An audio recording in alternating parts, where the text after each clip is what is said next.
start. Okay, guys.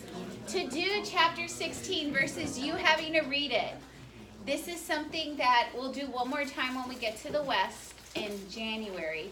But we're going to look at conceptions and misconceptions we have about slavery, because I'm pretty sure a lot of us have watched videos on something on slavery, or like Django Unchained. Have y'all seen that?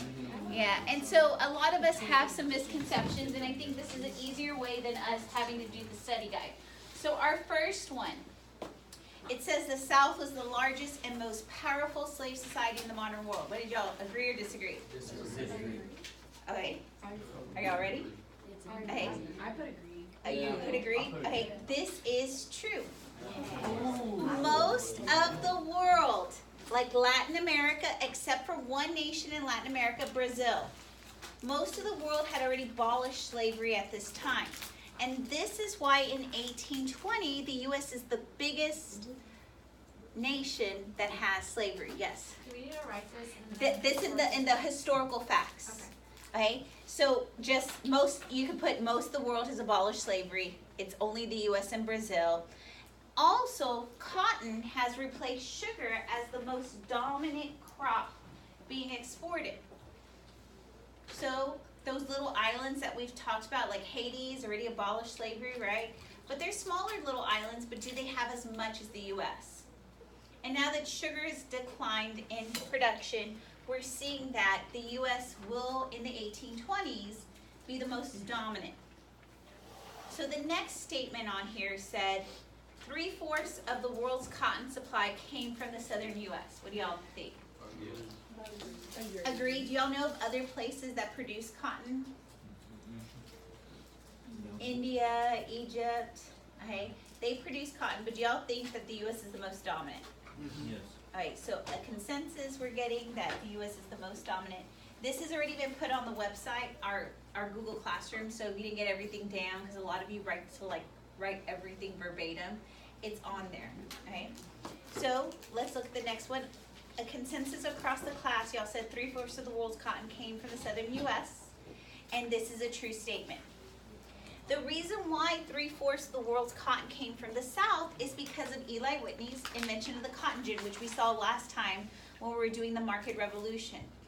Prior to this, it was really hard to take the outside part of the cotton away from the seed, and we're going to see with this invention, is there going to be a greater demand for cotton?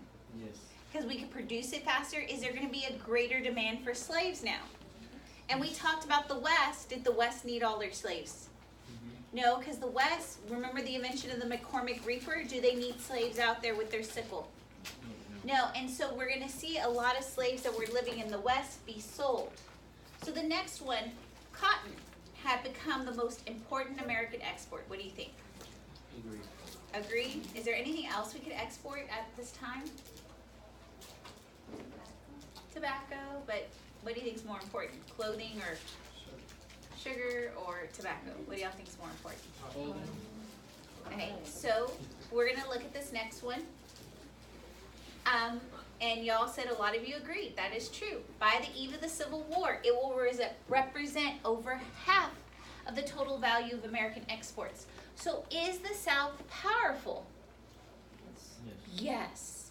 And this is why many people always say that the Civil War just came around in 1861. But if we look back at 1820, do you think the North and the South are dependent on each other? Mm-hmm. The South is making the cotton. What is the North doing with their cotton? Producing it in the textile mills that we saw, right? Who was working in those textile mills? The women, because they were trying to make, the middle class women, because they were trying to make their what? Dowry. So most of America was very dependent on the South. So do you think the North is going to be very reluctant to go into the Civil War? That's why it's going to take about 40 years for this development to occur. The next one says, newspapers, banks, shippers, railroads, the governments weren't dependent on the sale of slave labor. Disagree. Y'all disagree? Is a consensus as a class? Okay. False. Newspapers out in the West, remember they don't need those slaves anymore? They're going to put it in newspapers so people could come up to the West to buy those slaves. they carried the advertisements of slaves being sold. Because are we importing slaves anymore? No, because what has happened to the slave trade in America with the 3/5 compromise? It's abolished. They can't bring them in. And so the sale of them is going to be something that newspapers thrive off of. Also, I don't know if y'all know how much the cost of a slave is at this time. It's equivalent to a car. It's about $40,000 today's money. So could someone be able, like, can someone go today to the car dealership and actually buy a car in cash? No, unless you hit the Powerball and Mega Millions, right?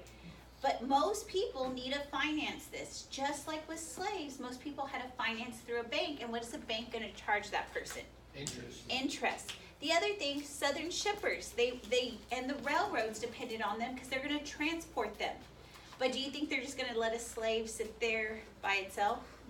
No, they're going to cost like security costs with them, and they're going to profit off of it. Lastly, Southern states and municipalities, cities will tax people for the use of selling their slave or even having a slave. So is there a lot of people profiting off slavery? So this is why it takes forever. Like we see problems rise in the 1820s with the tariff and then the bank.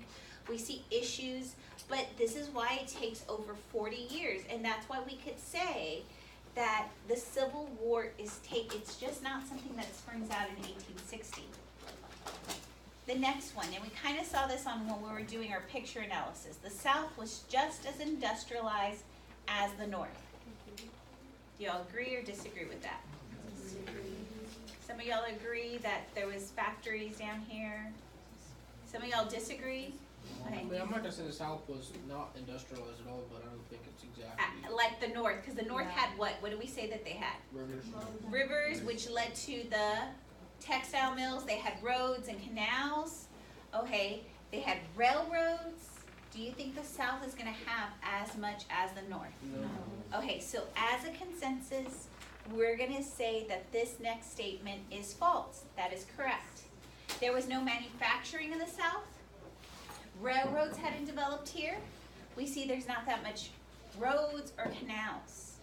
And so the way most of the cotton got out, it was through shipping. Do y'all remember what region of America had all of the shipping that I've been stressing since colonial America? The New England, right? Everything in New England. So do you think New England is going to be dependent on the South? Yes, to transport their cotton.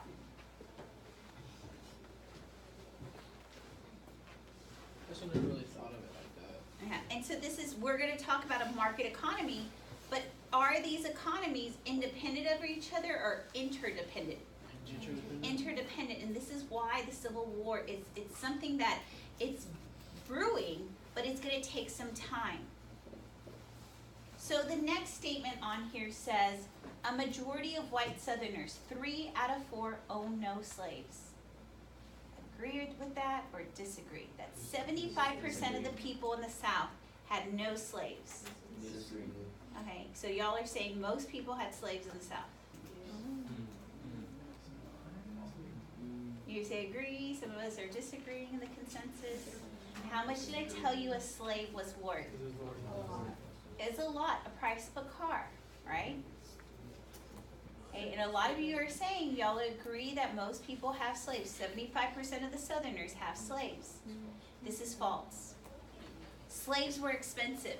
Most white Southerners hope to be able to finance one, hope to be able to have one, but they don't. 75% of the Southerners do not have slaves, but they're going to defend the institution because they hope one day what? They can. So most Southern farmers were self-sufficient. They tended to their own land. So then that means how much of the Southerners actually had? 25%. 25%. You think about there's some farmers that had a whole lot of slaves too. But that's like 1% of the population that had like over 100. So the next one says a majority of slave-owning families owned over 100. What do y'all think? Do you agree with that?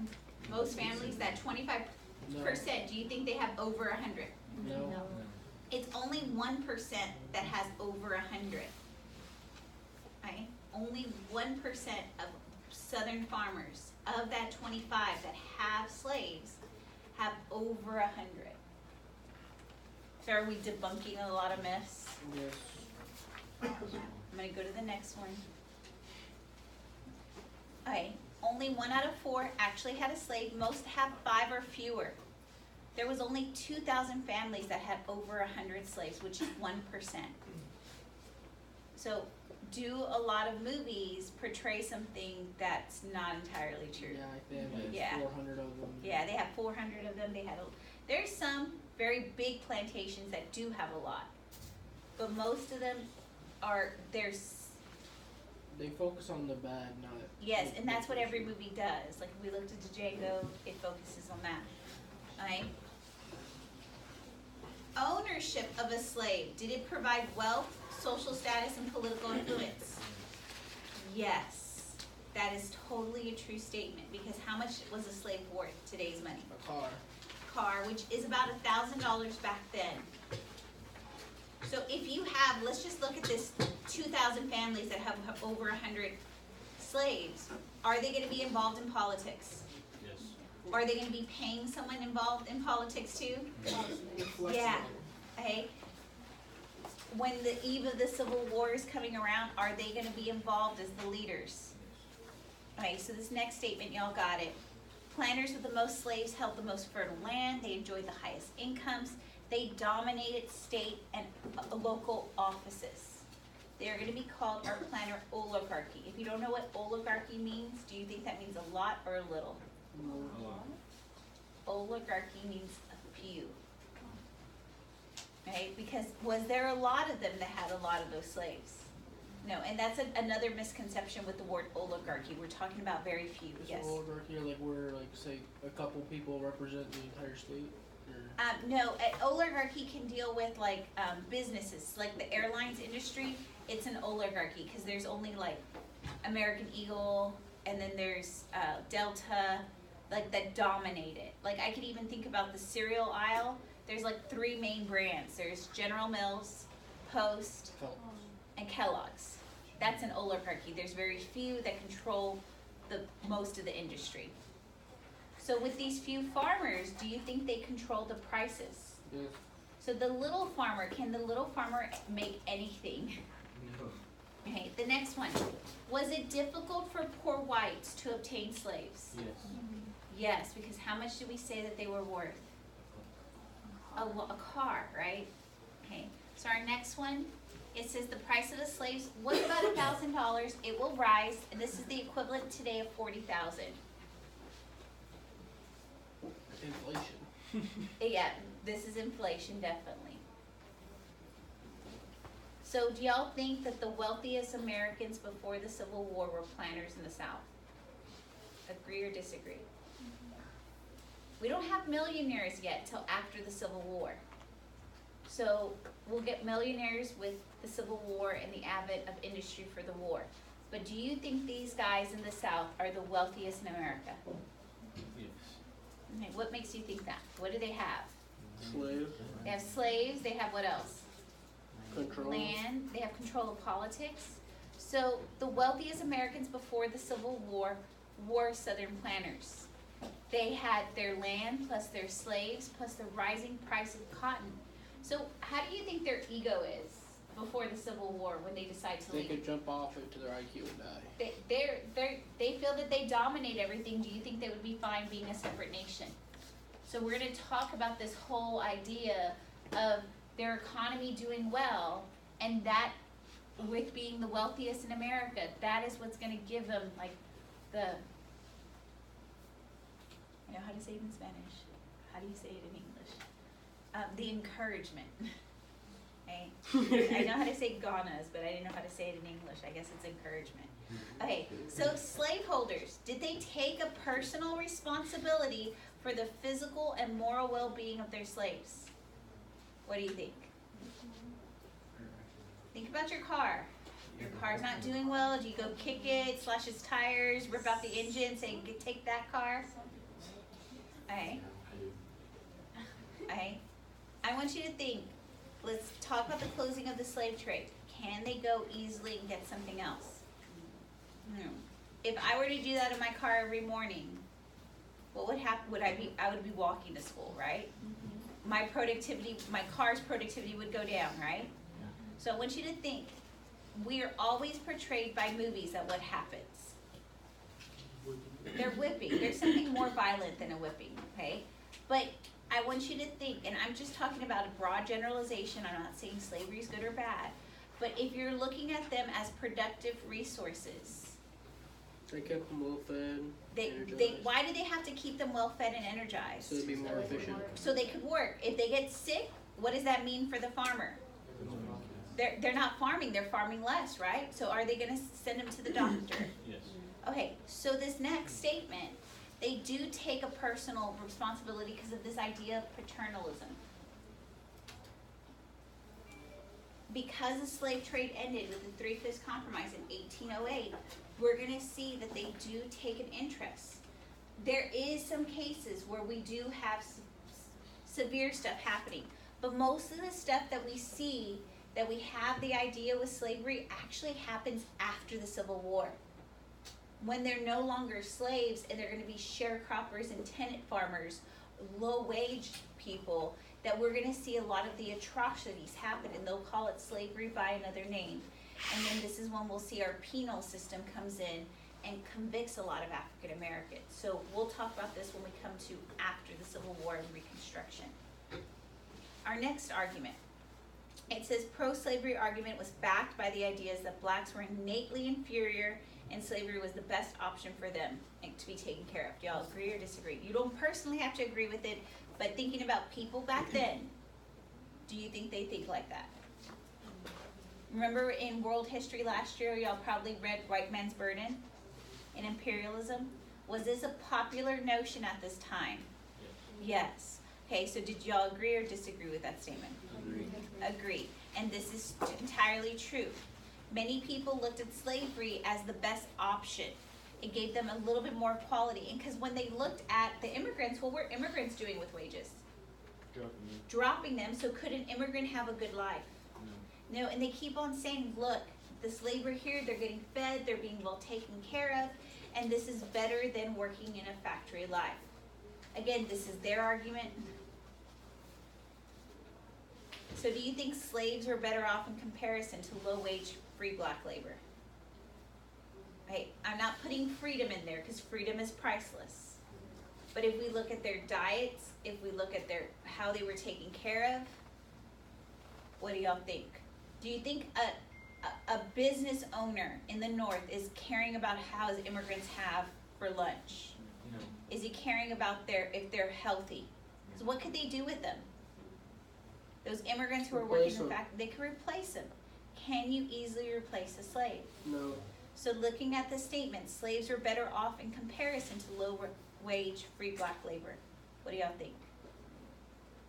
Do you think anybody wants to hire a free black man? No. So if he can't get hired, what doesn't that mean he's not making money? If he's not making money, he's not being able to buy what? Food. So who do you think has a better life? Slaves. We're gonna see that they do, and I'm not putting a price on freedom, but I'm just talking about if we look at food, if we look at where they're staying, if we look at their health care. Their diets were better. They had, free blacks will not have a voice in politics. Grant, are you getting this? Yes. Okay, just checking because your finger's either tickling your desk or you're on your phone. Okay, we're gonna see, they were prohibited from certain jobs. There is going to be a big free black population, and a lot of these free blacks had skills. They were like welders, they were tanners, and they basically bought their way out of slavery because a lot of plantation owners, they had these extra skilled carpenters. But do you think the smaller plantation, the smaller farmer is going to have it? So what would happen is those African Americans who were slaves that had skills would go work for those smaller farmers, and what would the smaller farmer pay him? Money, and that's how they bought their way out of slavery. So we're gonna see in major cities like Louisiana, in New Orleans, and in Charleston, that there's gonna be a free population of blacks. But even then, when they're free, do you think they have all the rights? No, they couldn't testify in court, they couldn't own firearms, they couldn't act in their own self-defense. So even though that they're free, and freedom is priceless, we're gonna see that they do have some difficulties in society. The next one, Southern clergymen used religious defense for slavery, arguing that inequality and submission was ordained by God. Do y'all agree or disagree with that? Agree, because we already know two churches that divide up. Do y'all remember those two churches that divide up over the issue of slavery? Methodist and Baptist. And so this statement is one of the reasons why the Methodists and Baptists break up. Several religions, such as the Methodists and Baptists, will divide up over this interpretation, because many Northern Methodists and Northern Baptists, do they agree with that?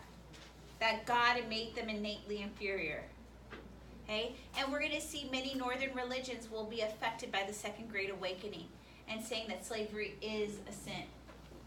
So one of the things we're going to see before the Civil War happens, we're going to start to see religion will divide up. We've already seen our sections divide up. Then we're going to see our political parties divide up, and then there's going to be an election. So things are slowly dividing up to lead to this, and this is a gradual thing, and this is in the 1830s and 1820s with the Second Great Awakening. So the next statement, I'm pretty sure y'all got this one. Slaves could testify in court against a white, could sign contracts or acquire property, own firearms, hold meetings, leave the farm, and can learn to read and write. What did y'all say? Disagree. That is all stuff that is against the law.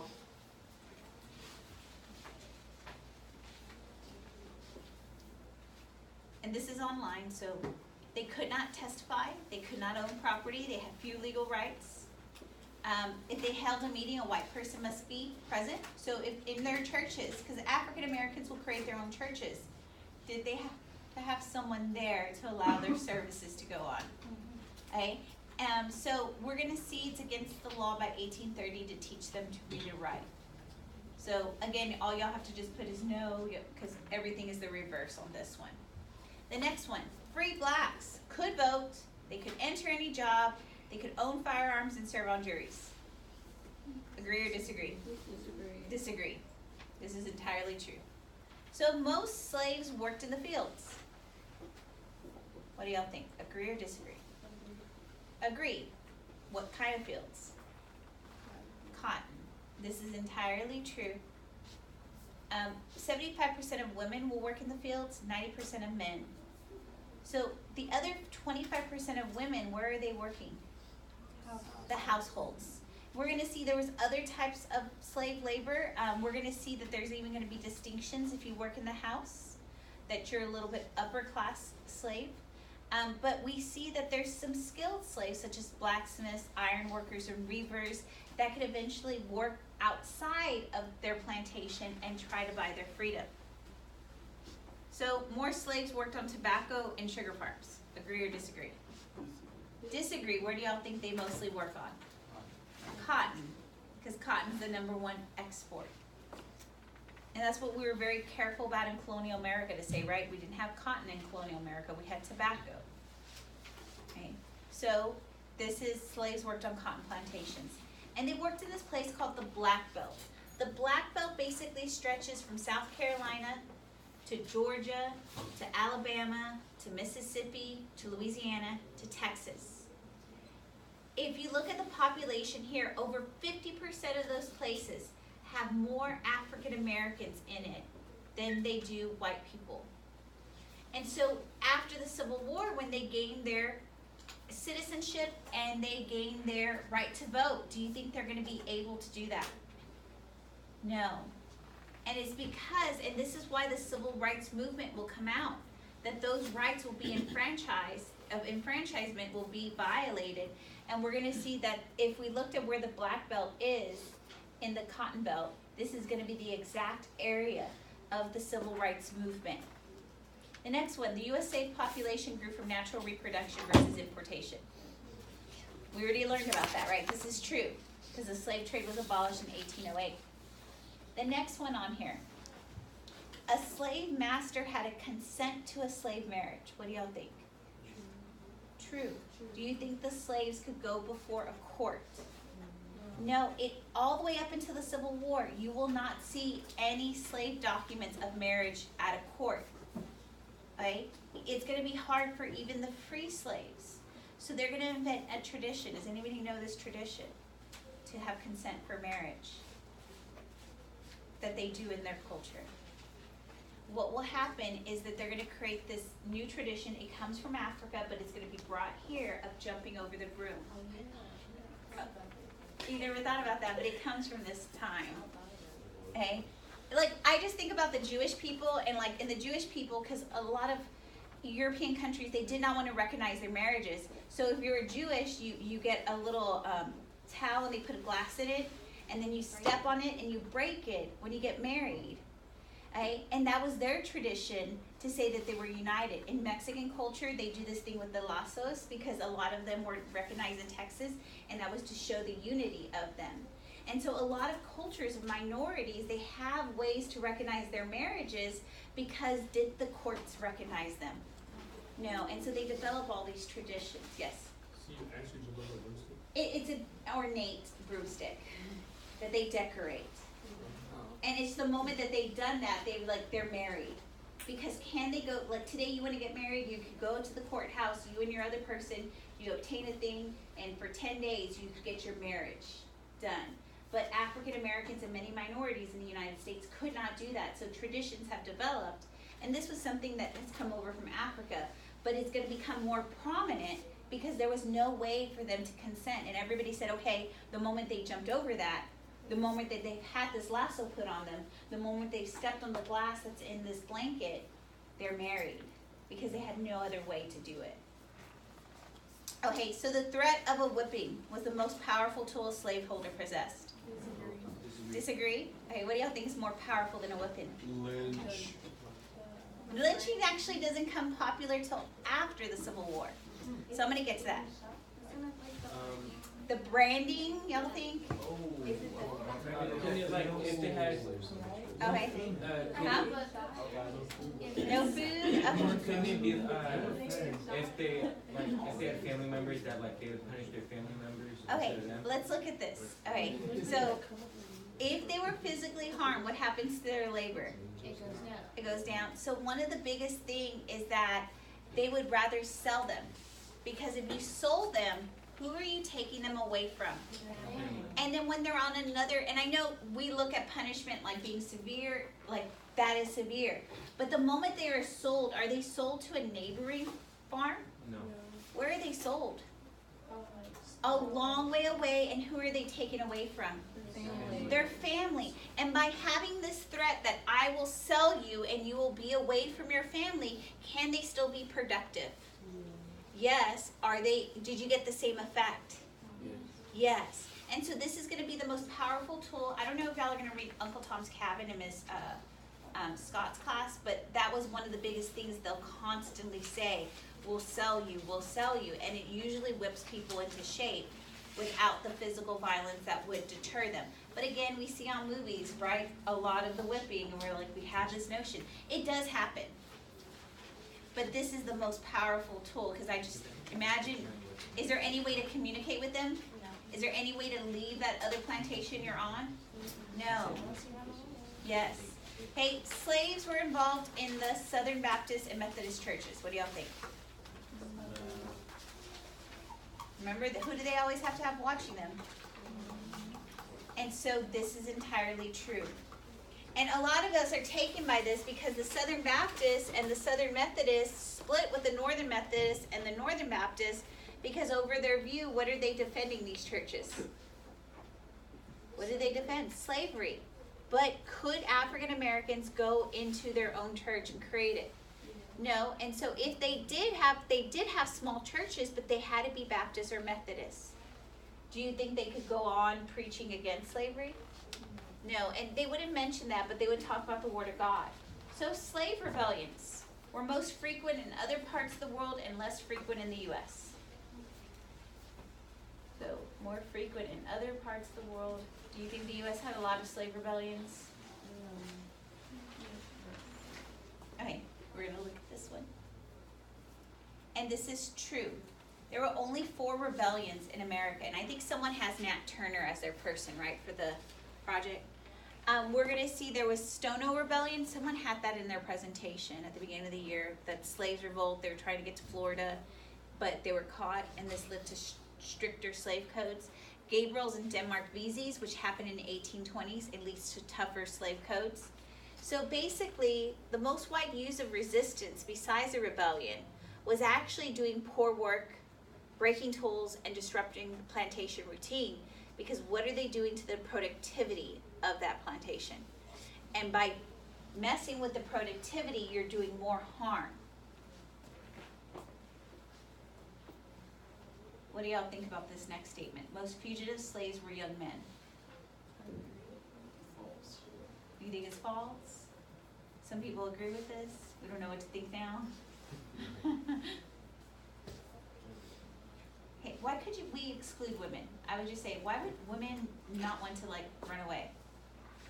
Because They have kids, and so if they were gonna be fugitive slaves, what would they have to take with them? And so, it's kind of hard to hide a woman and her kids, right? So what's gonna happen to them? Easily identified, easily caught. So do you now understand why most fugitive slaves were men? Okay, most fugitive slaves will be young men because they're not taking what with them? Their children.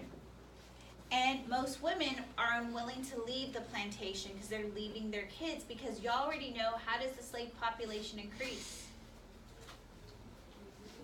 Reproduction. And these women, we're looking at a woman from the age of 12 to 13 having a kid every single year.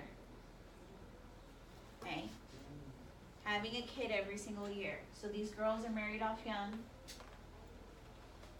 And so this is how the population's increasing, and this is why they won't leave that slave plantation. We know of one person, Harriet Tubman, right? Okay, but think about all the other ones. There were so many more men. Okay, so the next one. Most slaves who fled north used the Underground Railroad.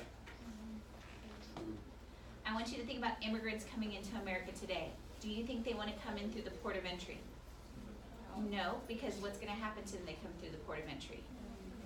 Immigration gets them, and what usually happens to them? They're sent back. So do most immigrants today use the port of entry? No, because they know that they're going to be sent back. So then, do you think these Underground Railroads, I'm talking about the abolitionists, they're housing these people as they try to flee to Canada. Do you think people know who the abolitionists are? You'll have a list of them. Do they know William Lloyd Garrison? Do they know those people? Are they going to come and check their houses?